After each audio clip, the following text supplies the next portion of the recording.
Hello friend, स्वागत है आपका नॉलेजबल यूट्यूब चैनल पर। आज साइंस का सेट नंबर 25 को करेंगे।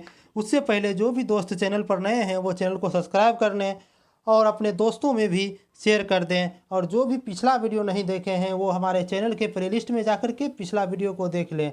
और इस वीडियो का PDF जो है हमारे टेलीग्राम चैनल पर अपलोड कर दिया गया है। टेलीग्राम चैनल का लिंक इस वीडियो के डिस्क्रिप्शन में तथा कमेंट बॉक्स में पिन कर दिया गया है। चलिए आज के पहला प्रश्न को देखते हैं।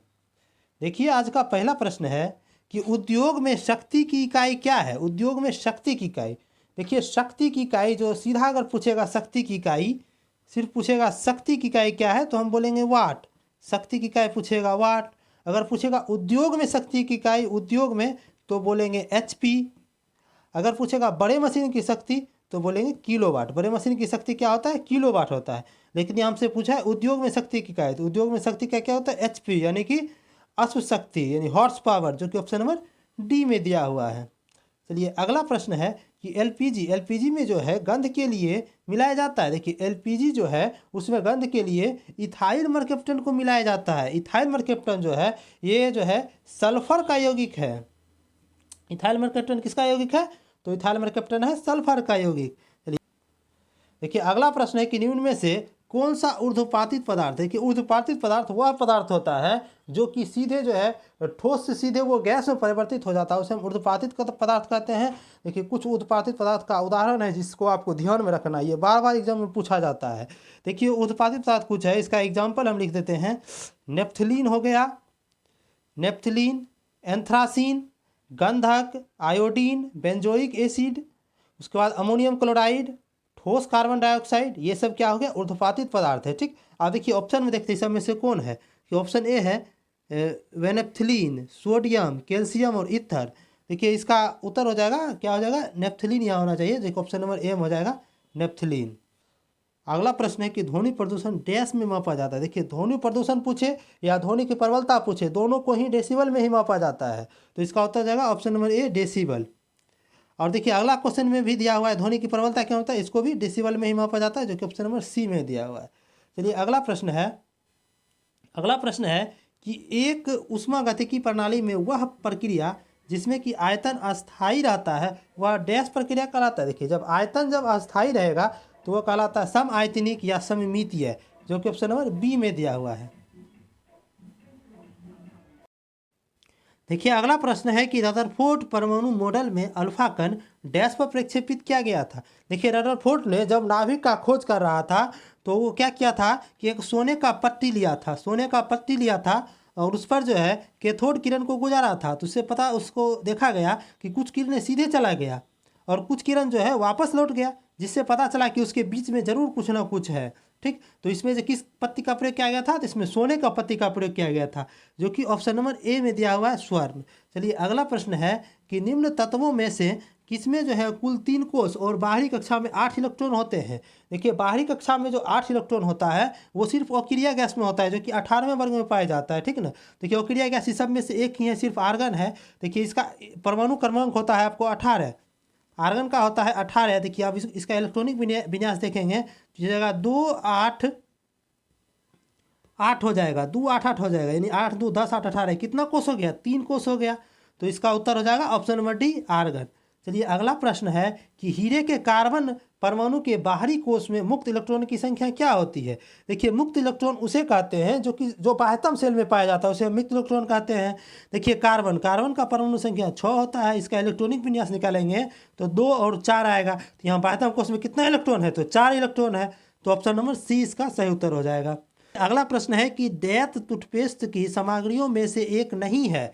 देखिए टूथपेस्ट की सामग्रियों में से सोडियम कार्बोनेट जो है ये नहीं है, लेकिन फ्लोराइड जो हो गया और कैल्शियम कार्बोनेट हो गया और मैग्नीशियम कार्बोनेट, ये तीनों जो है टूथपेस्ट में प्रयोग किया जाता है। चलिए देखिए अगला प्रश्न है कि Al2SO4 का होल थ्राइस में ऑक्सीजन का प्रतिशत कितना होगा। देखिए इस प्रकार के प्रश्न के लिए हमें सबसे पहले पूरे का द्रव्यमान निकालना होता है और जिसका प्रतिशत पूछ रहा है उसका द्रव्यमान निकाल करके उसका हम परसेंटेज निकाल देते हैं। देखिए अब सबसे पहले हम इसका पूरा का द्रव्यमान निकाल लें। देखिए अल्युमिनियम है, देखिए अल्युमिनियम का परमाणु द्रव्यमान होता है 27, यहाँ 2 अल्युमिनियम है तो 27 दूनी हो जाएगा आपको 54, यहाँ हो गया। उसके बाद देखिए पूरे में 3 लगा हुआ है तो ये 3 आगे लिख देंगे और पूरे मल्टीप्लाई में चल जाएगा 3। और सल्फर का परमाणु द्रव्यमान होता है 32, और ऑक्सीजन का होता है 16, लेकिन यहाँ 4 ऑक्सीजन तो 16 चौका 64 परमाणु द्रव्यमान, ये हो गया 32 प्लस हो गया आपको 64। अब देखिए इसको हम सॉल्व करेंगे तो आ जाएगा हमको 54 प्लस में आ जाएगा 3 गुना 96, तो ये हो गया आपको 54 प्लस 288, तो टोटल हो जाएगा आपको 342 हो जाएगा। ठीक, अब देखिए इसमें ऑक्सीजन का कितना हो जाएगा द्रव्यमान।